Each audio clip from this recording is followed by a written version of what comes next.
I gotta wait? How long I gotta wait for a press record? Go. Welcome to the shed, where Miss Dreme always has a story. It's Dreme, and we got a season 2. Your Black Bostonian here, a product of a single mother who I work to make proud every single day. I'm a 3-degree holder, your veteran educator, your tech entrepreneur, and founder of the Chair platform.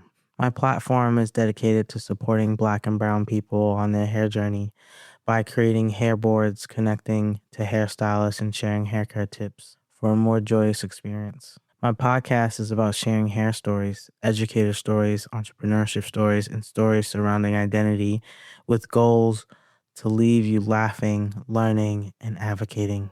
So come in and listen to the stories in the chair. Where we share stories in the chair.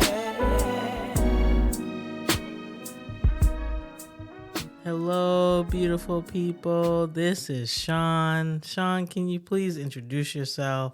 Yeah. Hey, I'm Sean. I'm the owner of Chappy's Pickles, a small pickle company in Somerville, Massachusetts, among some other stuff too, which maybe we'll get into. Changing course a little bit. Yeah. I have built the chair to talk about hair, but I also built it to also talk about identity. And when I have white people on the podcast, the first question I will always ask is, do you remember the first time you noticed you were white? Yeah. Yeah, it's a good question. I was thinking a lot about this. When I was 3 years old, I met my best friend Tristan, who was a Black man, and then someone who helped raise me and was second mother in a lot of ways, a Black woman, Judy, and then we had a man over at our house often fixing stuff named Barry, who was also a Black man. And then I have Latino cousins, and I also have Filipino cousins, and kind of just providing some background on my life. But, I also give a lot of kudos to my parents again of like just creating this like really open and loving household that so many people flock to. It was really like a place that was kind of like a safe haven for a lot of kids in the neighborhood. Like literally our house was like, our doors are just wide open all the time. And like people just come in and make a sandwich. I'm like, well, what are you doing here, Danny? Like, dude, like lay off of our deli freaking drawer. Yeah, I would say I noticed it, but from ignorance and also from just like not being posed to the question, I didn't really notice it at all when I was growing up, kind of out of the gate. But when I went to high school on the north side of Chicago, and I grew up in a suburb maybe 30 minutes north of that in Glenview. And that's really where I started to see like class and race a lot more. And I remember one day this was a little bit later in my high school career, but I was chatting with a buddy. For whatever reason, we were talking about the Holocaust. And he was like, why would I care about the Holocaust? The white man has never done anything for me. And I was like, wow. I was like really struck by that. And definitely didn't understand at the time. But now as I've gotten older, I understand where he's coming from and getting to learn him more as an individual. And that's definitely where I was like, oh, there's stark differences here, especially chatting with some of my buddies. And then just a couple of other like moments in my life where I've seen it is like my first job out of school. I was working at this tech company, and we had to hire like temporary workers. And these were people who were older, came from different backgrounds, ethnicities, and race. And I remember this guy was wearing a do-rag at work, and some people had commented on it and he had to take it off. And I was like, that's weird. Like, why would you go to that extent, and they had to follow this sort of white protocol, especially, tech in Boston. And then the other one was, like as a business owner, especially in food, I see it a lot and I could feel it. In food, you have to get a lot of permits and follow certain protocols and work with inspectors around the city. And, these inspectors that come in are like the most standard, like middle-aged white guys. And I can just imagine if I had a thick accent and was a different color, that things would not be as easy for me. And then just like my day-to-day interactions, and sometimes I'll even go like door to door handing out pamphlets. And I'll think to myself, like, this is quite a privilege I have being a white business owner. So I know I just laid a lot of times in my life, but those are things that have come up for me. No, I think that's really helpful. I'm really curious if you can expand on, have you had moments when like race is very prominent, you as a white business owner? Like it's helped me. It's helped you, it's just been obvious. It's like you can say, hey, at this moment this would have been different for me. Yeah, I mean, I definitely feel it with whenever I'm going into a new opportunity, or like especially with those inspectors. I feel like it's like, once they see me, they're like, oh, like there's not much I need to do here. I know like pickles in general are kind of a low risk food, but still, I just sort of like, I don't know if that was as easy for the other guy in the shared kitchen space when I was watching them work with him the other week.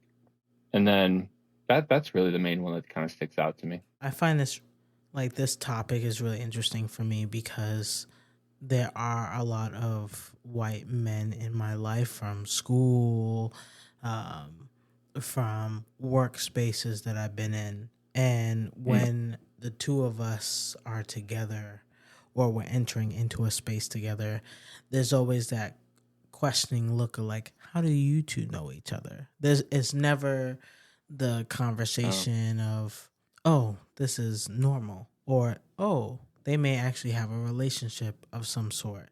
It's always a why. There's always the why. There's a squint of the eyes. There's a scrunch of the forehead. Yeah. Like they're trying to put the story together. And you growing up with an open door policy, just like my mother had an open door policy. Like I would wake up many, many nights, many, many days, and there were people on our floor in every room. Wow. So you're like, oh, my mom just said, hey, step over people, get your breakfast, and when people are awake, make sure that they can get breakfast too. It was never a question of like why they're in the house. It was they're in the house, so support them. Like they need a space, they need us at this moment in time. And so that was my entire life. And so when I started moving into new neighborhoods, new schools, new experiences, and realized that, oh, this isn't normal to other people. Like my door is open. Hey, if you need anything, come over. Yeah. And so I think a lot about that when it comes to interracial relationships, because I have many interracial relationships, and so do you. So I'm curious to know, do you feel that there is a difference, or do you feel that there is a conversation happening with your interracial relationships, friendships? Yeah. Well, that brought up something for me as you're talking, like, because you had this openness and like just different people in your life, and you've always just been 100% yourself. And that's kind of like, I'm not going to act any different around any of my friends besides, like the history and the, nostalgia we have for one another. But like, I've certainly seen it where, I'll be hanging out with one guy at the shared kitchen space, or maybe it was at school, and then all of a sudden his entire demeanor changes, or he makes a comment that's off color and like isn't okay. And I'm just like, what just happened? And I sort of think back, I'm like, oh, like, there's a darkness and there's people like this in this world, and it's just something I don't have experience coming from, but when I see it, I'm like, oh, that's what folks are talking about. This is those conversations that I've had with my buddies where they're being treated in a specific way that is not cool. Where we share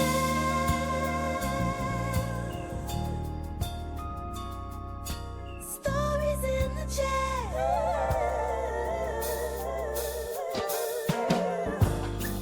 Look, it's my commercial. We will be right back. It's more than just a bad hair day. It's a journey. Finding the right hairstyle isn't easy, nor is finding the right stylist or the right products. Looking in every corner of the web gets messy, overwhelming, and exhausting. All the ads, the articles, the products, the videos, it shouldn't be this hard, but it is. And now, it isn't. The Chair.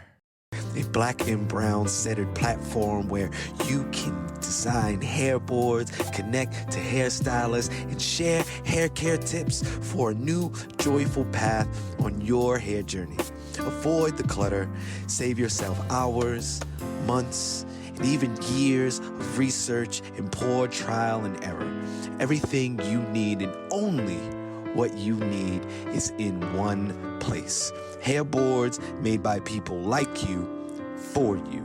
Find the right products, the right people, the right answers for you, stress-free. Join the chair community and make every day a great hair day. When you share your pain, you allow others to help you. And when you share your success, you help others get theirs. Lean on the chair. We got you. No stress, no strife. In the chair. The chair. The chair. All right. Oh, and if you're interested to learn more about my experiences as a Black woman and educator in Guangzhou, China, I wrote my first ebook titled Nowhere and Everywhere, Captured Emotions of a Beautifully Broken Love Story. It is on lulu.com. Take a read and see some beautiful photography of mine. Enjoy the rest of the show.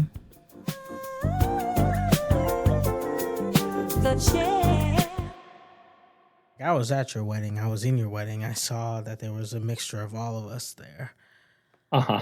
And when we were together, it was fine. But it was also very, very clear to me when people were like, wow, look at this wedding party. Like there was a question and a comment within a question and a comment about like, how do they know these people?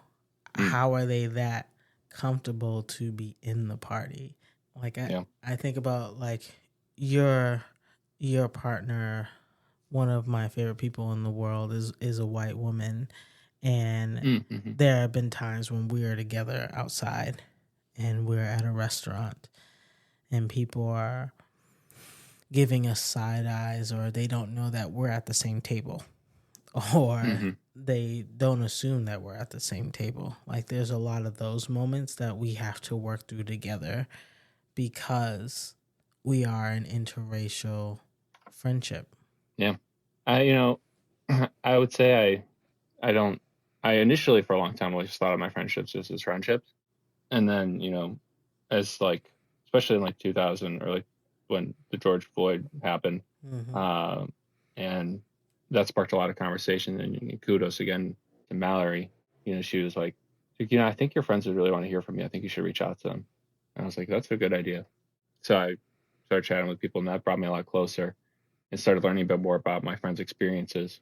Like my best friend growing up and some of the microaggressions and things that would happen in our neighborhood that I wasn't aware of, or maybe I saw it, I just didn't think enough about it, or, just how life is different, growing up for these close friends of mine.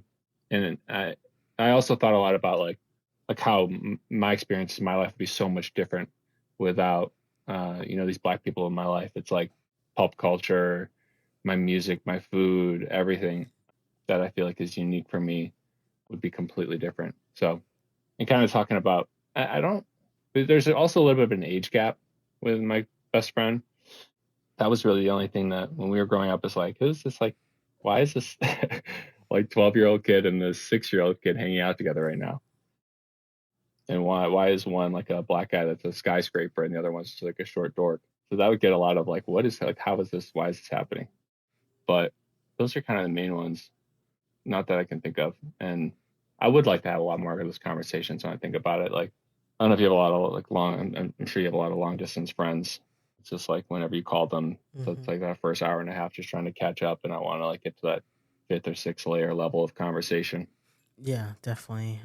I think for me, when I think about interracial friendships, I spend a lot of time thinking about what it means to really get to know someone, to really care about somebody, to really hold their heart. And many of my friends have multiple identities. And the conversation always comes back to, hey, do you see me? Do you see all of me?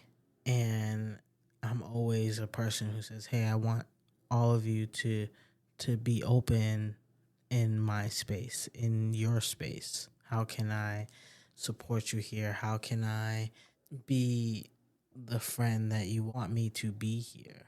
And so that's where I'm always very, very intensely intentional about. Like from my Japanese Filipino friends to my Taiwanese and Black friends to my Caribbean friends to just all of my people.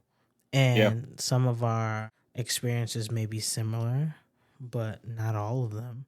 When I'm hanging out with my Puerto Rican and Dominican friends, like we don't have the same experiences, but the one thing is for sure is that when we're together, there's no question that I'm not going to protect you.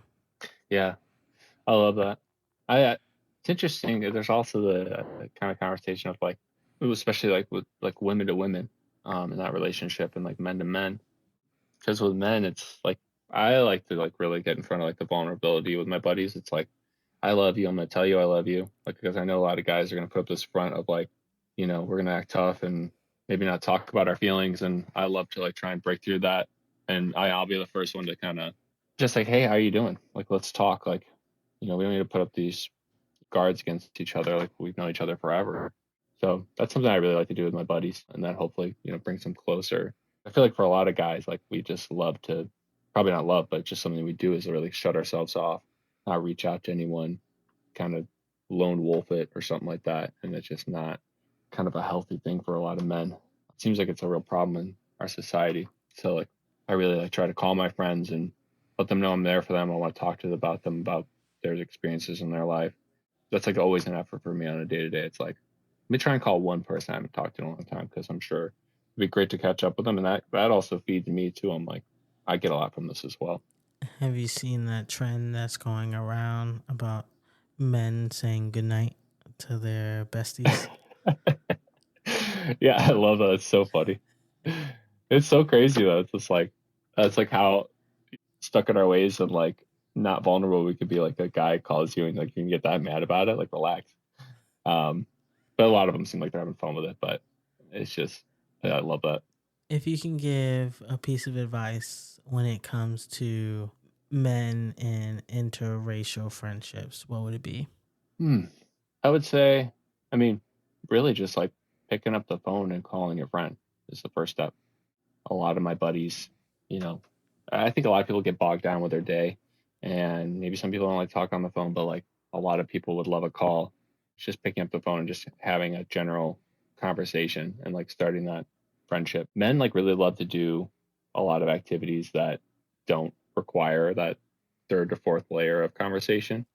Let's watch sports, let's go drink beers and play sports and play video games and rip on each other. And like there are friendships, and I may even be a part of a few of them, that never get past that one or two level and can stay that way forever because no one wants to be vulnerable. Internally, you kind of put those friends at that third or fourth bucket, and then you have those ones that you did go to that level with, and that's really where like the true, I wanted to say romance, and there's a bromance begins when you get to that 1 to 2 level, and that's where you're picking up the phone, you're talking about life, and just like being vulnerable with your buddies is going to allow you to get closer to some of those interracial friendships, but also like just being an open book and not being afraid to ask what may sound like a really like silly question or something like that. That makes you, kind of puts you on the hot seat a little bit, or like what was that like growing up when we were 5 years old and you were 6 years older than me? People would give us funny looks, or hey, I know we've been friends for 25 years. I just want to like learn a bit more about what it was like for you growing up in our neighborhood. I think it'd make you a better friend. Sean, thank you so much for sitting in the chair and sharing your stories. I truly, truly appreciate you coming out today. Oh yeah, it was good being on here. Always love chatting with you. Welcome to the chair, where Miss Dreme always has a story. Thank you for listening to an episode of The Chair. I'm going to share with you a dream of mine. I would love to be on Sesame Street. Sesame Street held my hand through childhood. In my dream, I would be in my big afro, or rainbow braids sitting on the stoop sharing hair stories.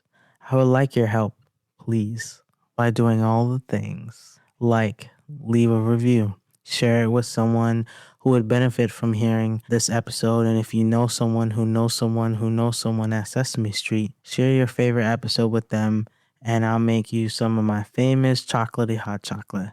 I hope you have a beautiful day, or if you are like me, still up in the middle of the night, I hope you take a deep breath and rest. Love you. Talk to you later. The chair.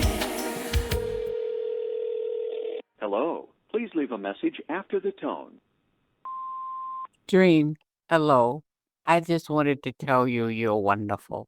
I just got through going through your podcast. Love you, love you, love you, love you. Keep it up. Maybe I need to send it to Oprah and Tyler Perry. Love you, baby. You are great. Where we share stories in the chicken.